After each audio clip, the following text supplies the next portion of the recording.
Bismillahirrahmanirrahim. Assalamualaikum warahmatullahi wabarakatuh.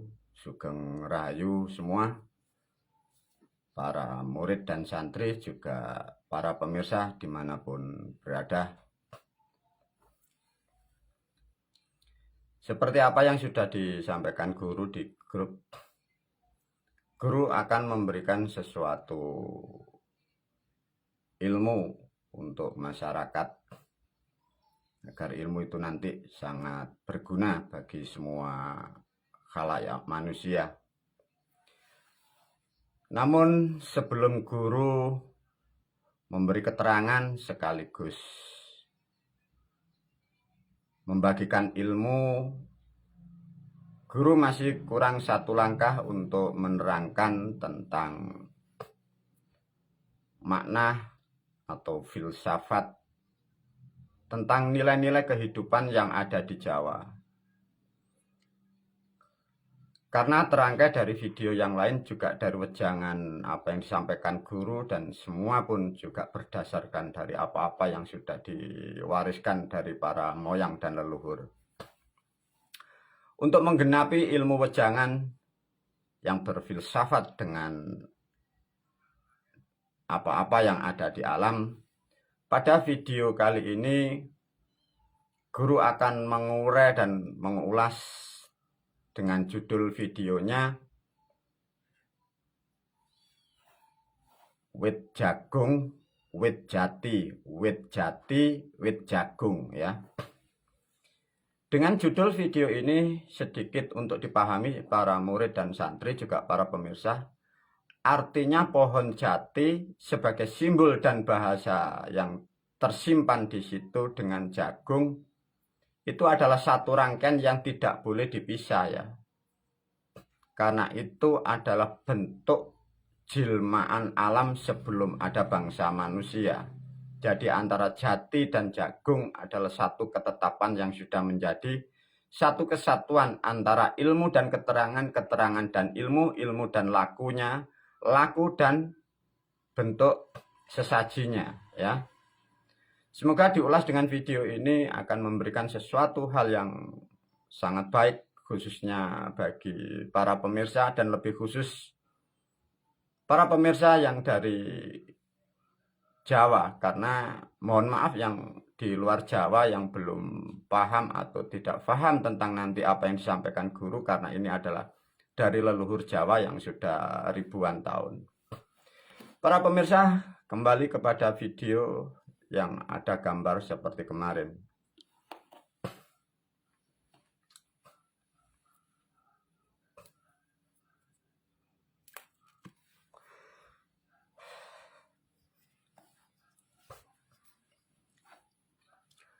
Ayo para murid, para santri, diajarkan satu rangkaian apa yang sudah ada. Dan ini kembali lagi disampaikan oleh guru, ya. Karena kembali lagi guru bisa memastikan bahwa manusia adalah salah pemahaman tentang memahami kehidupan. Satu contoh begini para pemirsa, ya. Untuk diketahui, makhluk atau manusia dengan dewa, dengan sang Betara Dewa, dengan sang Yang, dengan Yang Maha Agung. Agar dipahami, ya para pemirsa, ini sulit. Maksudnya begini para pemirsa. Bagi alam sang Maha atau dalam sejarah bahasa disebutlah di situ Sang Yang Wenang atau Sang Yang Betara. Tatkala Sang Yang Wenang atau Sang Yang Betara itu melihat dunia atau dari kacamata dia, manusia itu dipandang atau dilihat sebagai tanaman dan hewan, ya. Manusia berhayal seakan-akan kalau ketemu dengan Tuhan atau para dewa, Anda akan berbentuk wujud seperti manusia. Itu salah difahamkan, ya. Maka sesungguhnya bangsa manusia atau bangsa manusia yang nilainya hanya makhluk, di hadapan dewa, manusia Anda, kita, itu tidak ternilai ya para pemirsa. Jadi hanya bangsa manusia yang jelmaan dewa itu, di hadapan para moyang atau di hadapan para dewa, itu membentuk karakter sesamanya. Tapi bangsa manusia yang berkarakter makhluk, itu di hadapan dewa, kalian dipandang sebagai sudut pandang hanya tanaman. Ini dipahami ya.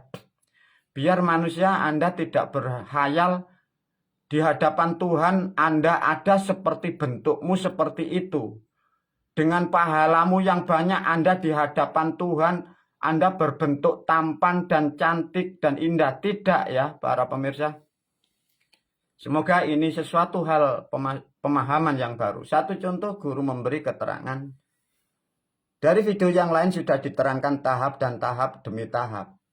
Melalui video ini dipertegas khususnya murid dan santri, karena video ini pun terangkai dari kitab yang sudah dibawa oleh murid dan santri. Satu contoh, tatkala manusia itu sudah mencapai dan mendapatkan nilai dan ilmu selamat, dan kehidupannya sudah mendapatkan keselamatan dari ilmu-ilmu yang sudah diajarkan leluhur, yang sudah disampaikan di alam dunia.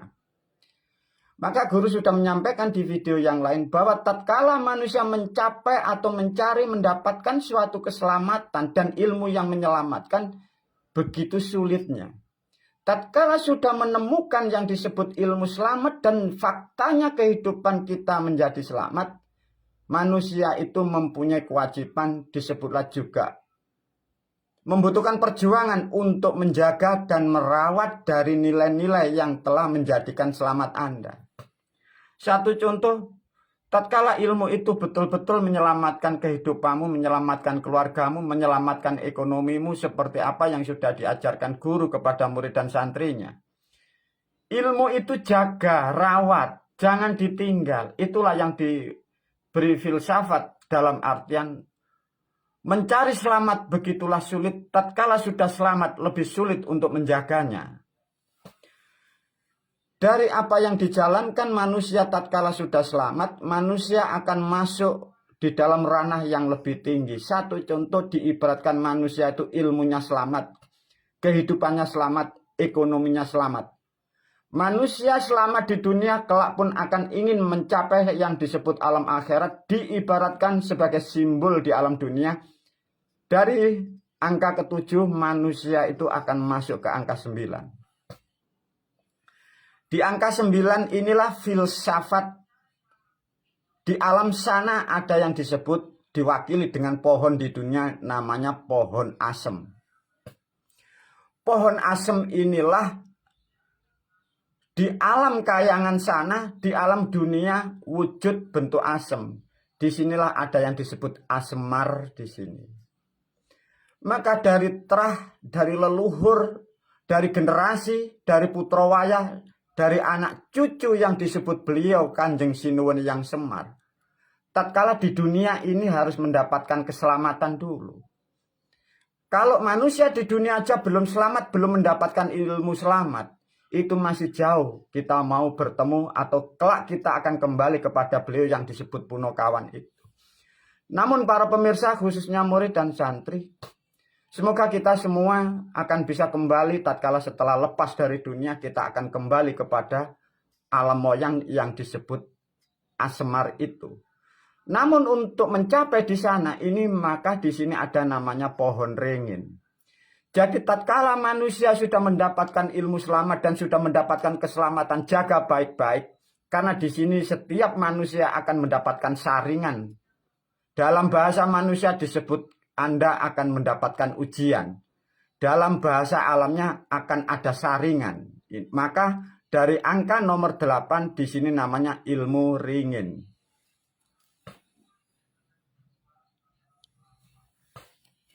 Nah, inilah yang paling penting para pemirsa untuk dipahami.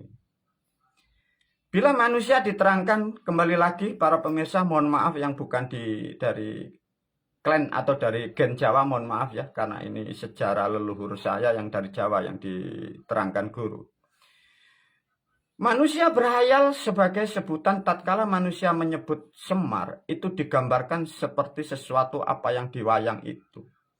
Memang faktanya di kayangan beliau seperti itu. Itulah sejarah yang disebut moyangnya kehidupan.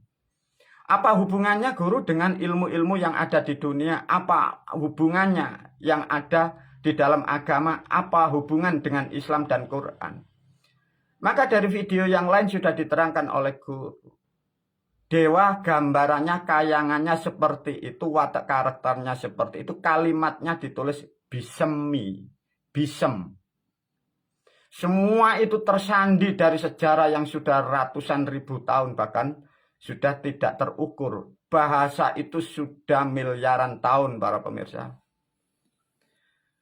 Itulah sedikit tentang bahasa apa yang harus difahami. Sama seperti yang apa di video ini, guru memberi gambaran jati dan jagung. Diulas sedikit tentang kata jati. Dari video yang lain kemarin guru memberi pertanyaan. Ada bahasa yang disebut jeneng dan apa yang disebut dengan aran. Sedikit sama tapi sedikit tidak sama. Dari video guru memberi pertanyaan, satu contoh. Kembang jati arane jengleng. Leluhur kita atau budaya yang di luar daerah ada yang menyebut bahwa jengleng adalah jati itu yang masih muda atau yang masih enom. Godong jati ada yang menyebut jenenge opo, ada yang menyebut godong jati jenenge jomplung. Nah, itu hampir sama para pemirsa. Pada video kali ini bersyukurlah kalian yang masih mengerti nama-nama itu. Melalui video ini guru memberi pemahaman yang sangat dalam, ya. Satu contoh para pemirsa. Ada satu sebutan yang disebut jeneng. Kalau jeneng ini masuk ke bendanya, kalau aran masuk ke sifatnya. Kalau jeneng ini masuk ke sifatnya, kalau aran masuk dalam keadaannya. Dipahamkan. Ini sulit.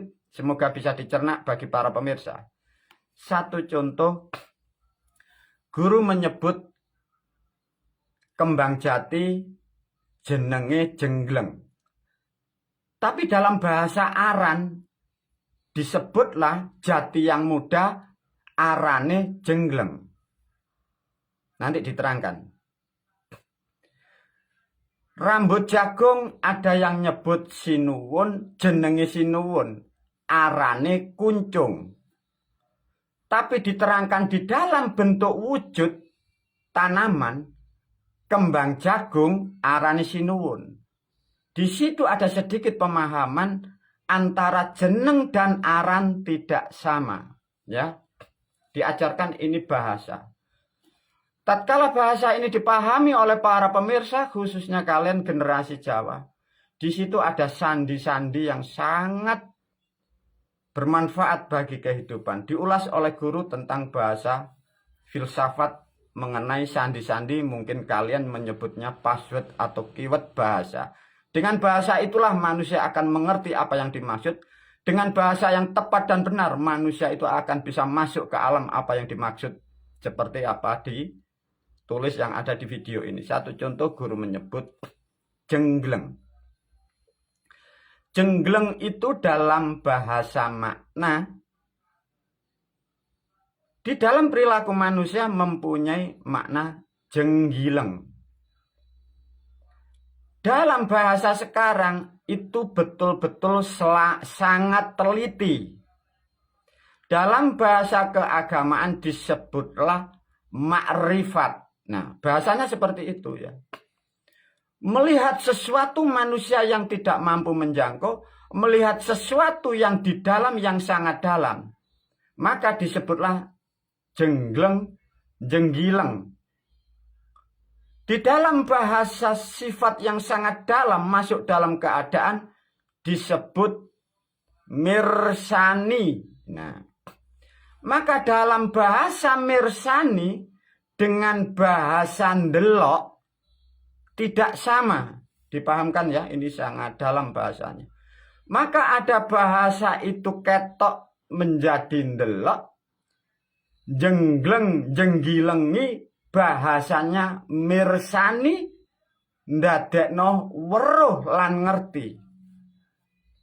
Maka dalam tata bahasa yang diwariskan dari leluhur ada bahasa yang ngoko, ada bahasa madya, ada bahasa yang luhur yang disebutlah bahasa tata krama itu.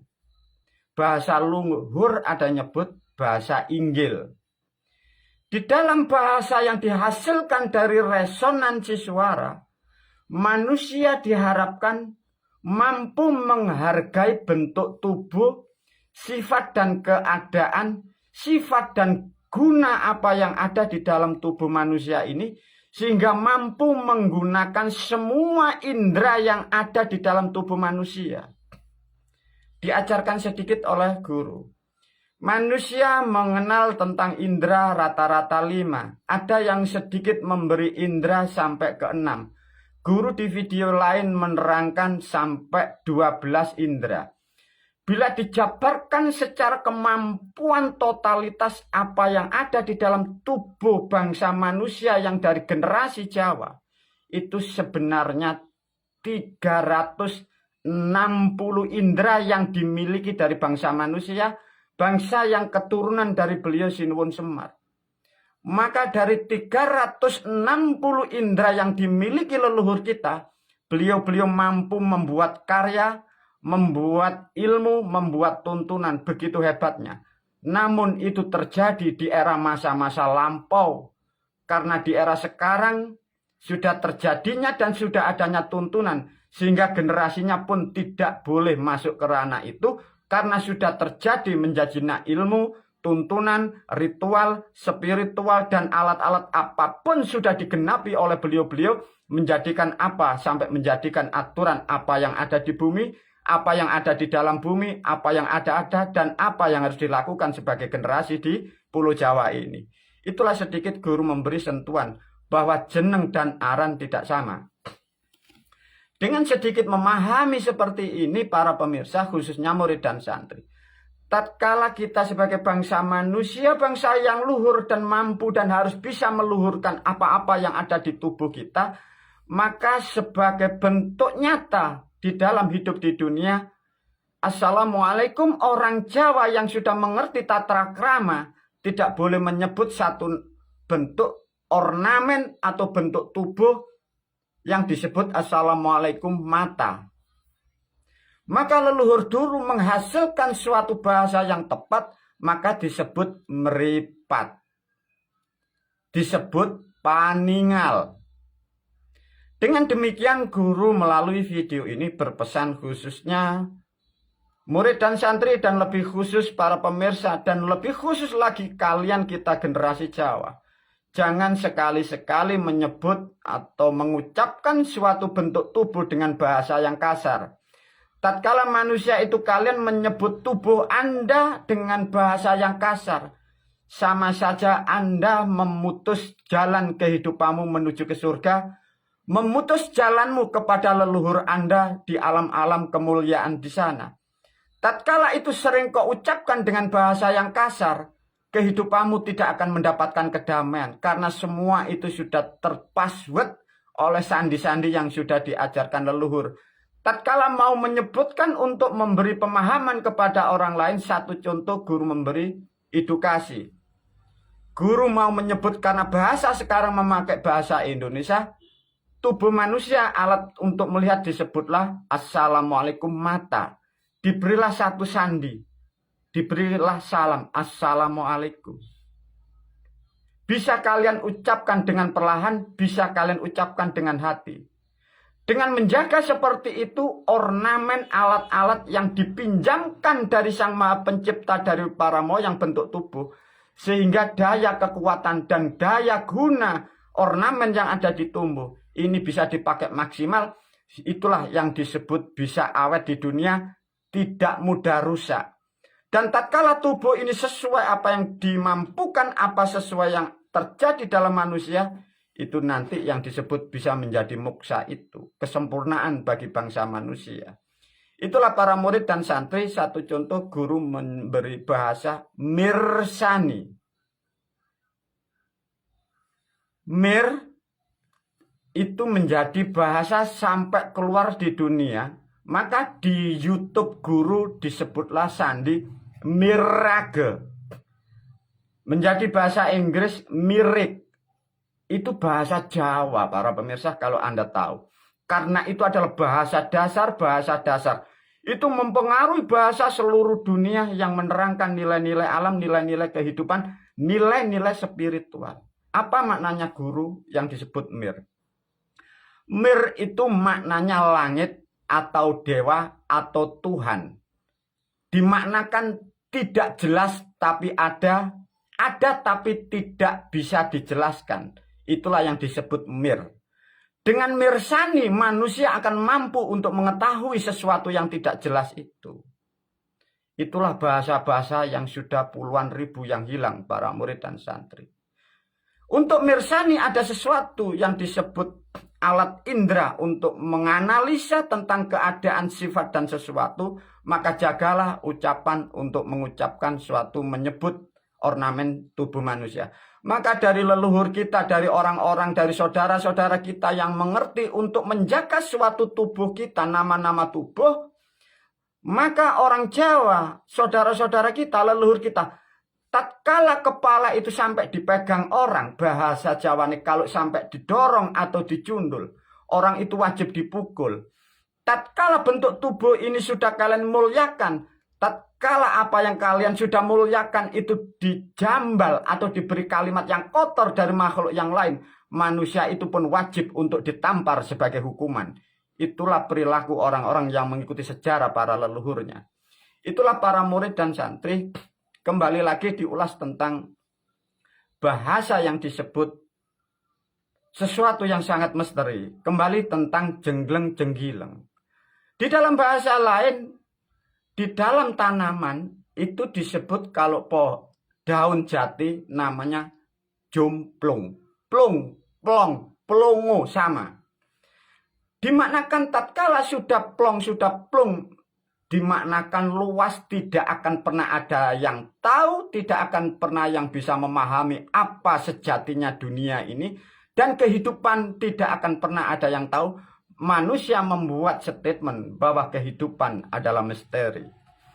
Tapi dalam bahasa yang disebut aran, godong jati itu arane opo. Nah, opo itulah bahasa yang disebut godong jati. Di dalam aran dan jeneng hampir sama, tapi tidak sama. Dari bahasa aran ini mengacu kepada dua pemahaman. Aran mengacu kepada yang dimaksud benda dan objek. Aran sebagai tujuan manusia menerangkan adalah paran dan tujuan. Maka orang-orang terdahulu memberikan suatu bahasa yang tepat untuk kita sebagai generasi. Maka kita di dunia tidak akan pernah menyembah kepada yang disebut Tuhan.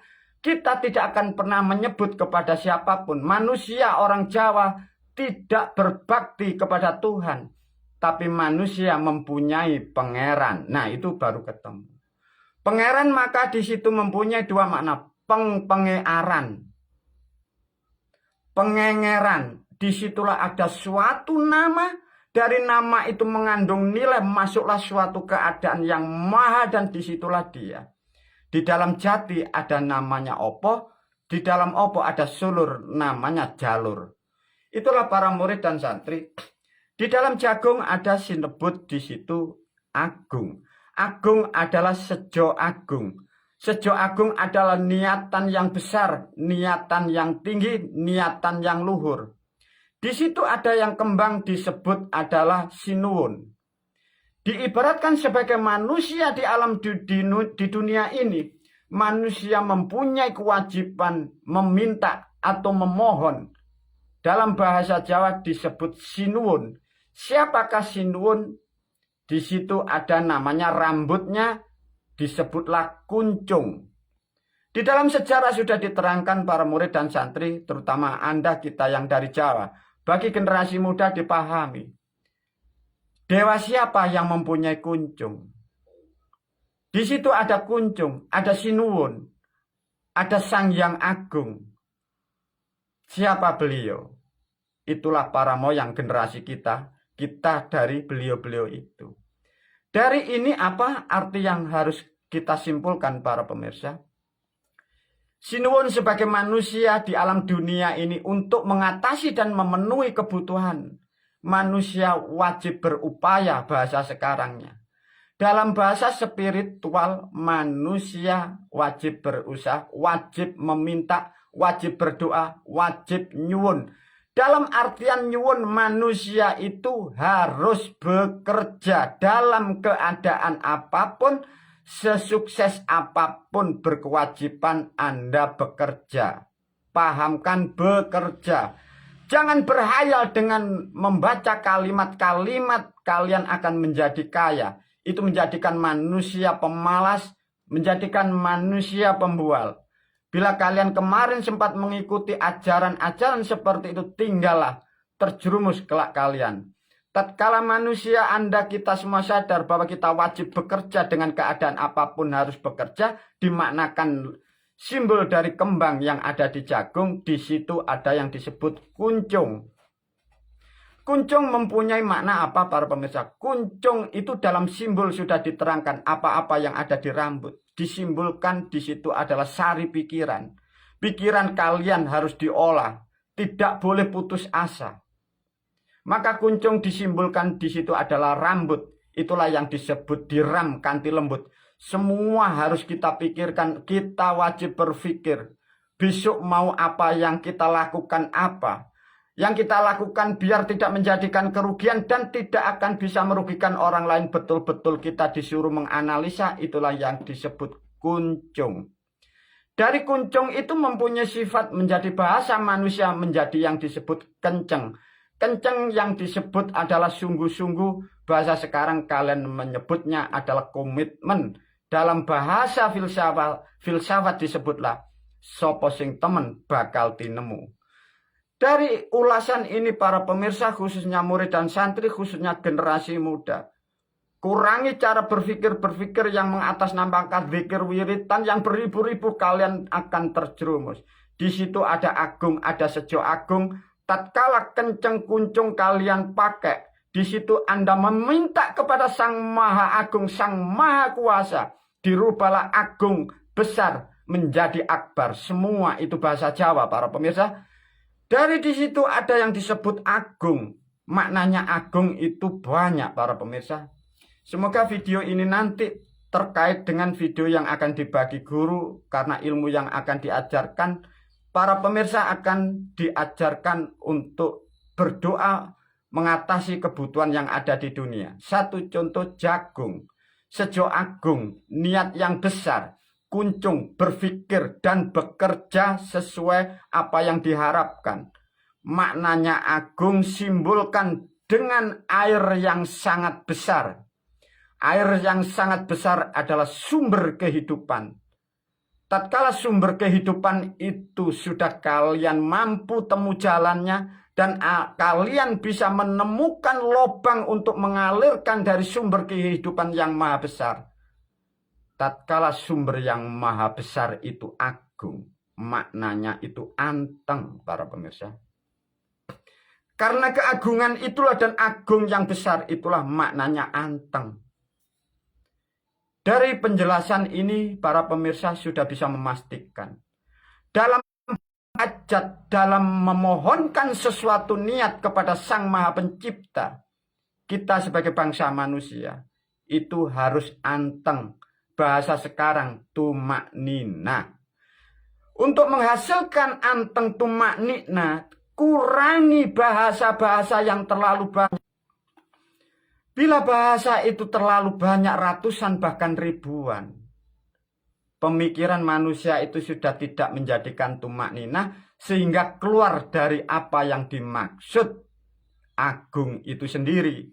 Dengan demikian barangkali guru memberikan suatu pemahaman. Satu contoh para murid dan santri dan pemirsa, tatkala diberi doa oleh guru untuk membaca 100 atau 40 atau 50 atau 200 kali, itu harus dibaca dulu. Tatkala itu sudah dibaca, baru tenangkan dulu pikiran Anda. Dengan demikian apa yang kalian raih, apa yang kalian cita-citakan, semoga para moyang dan para leluhur berkenan membantu, memberi kemudahan kita sebagai generasinya, kita sebagai generasi penerusnya. Wabillahi taufiq wal hidayah wa ridha wal inayah. Assalamualaikum warahmatullahi wabarakatuh. Dilanjut untuk video kedua.